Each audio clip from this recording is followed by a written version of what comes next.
सत्संग की महिमा महान है। परमार्थ पथ के प्रत्येक पथिक और महानुभव ने इसे प्रधान कहा है। साधु संगत कर अनुदिन राति, कि रात और दिन एक ही चीज करना चाहिए, क्या? कि सत्संग सत्संग सत्संग।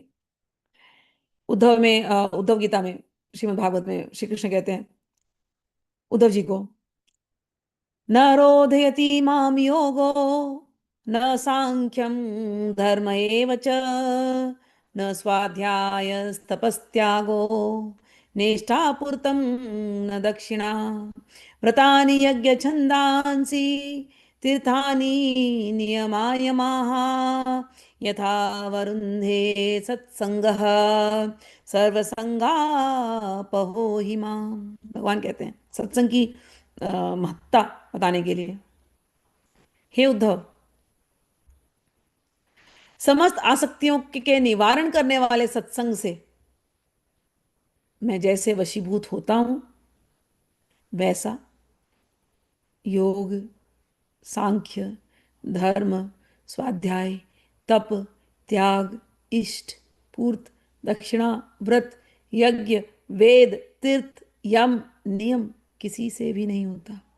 एक ही चीज मुझे बांध सकती है उद्धव, सत्संग में, सत्संग में निकले प्रेम रस, भक्तों के हृदय से निकला प्रेम रस, वो भक्तों के हृदय की प्रेम की डोर, बस मैं इसी से बन सकता हूं। बाकी मैं किसी चीज से मैं वशीभूत नहीं होता।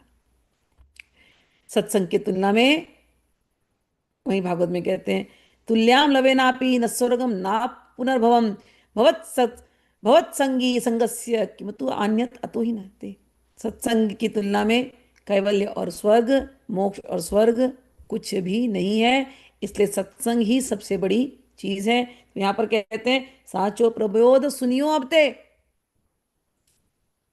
कि हमको सच्चा प्रबोध हो चुका है, हमको श्री गुरु चरणों वचनों में विश्वास हो चुका है, अनन्य धर्म में निष्ठा हो चुकी है।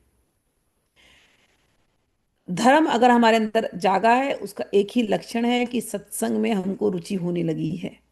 तो सत्संग में रुचि हो जाना ही सच्चा प्रबोध है, क्योंकि इसी से आगे चल करके प्रेम तत्व की प्राप्ति होती है, ऐसा सेवक जी का मत है। तो पूरी बात यहाँ पर आ गई कि आप धर्म के रास्ते चल रहे हो, यानी आपको सत्संग में रुचि हो गई। और अगर सत्संग में रुचि हो गई तो प्रेम तत्व दूर नहीं है। तो सबसे इंपॉर्टेंट चीज क्या है? सत्संग।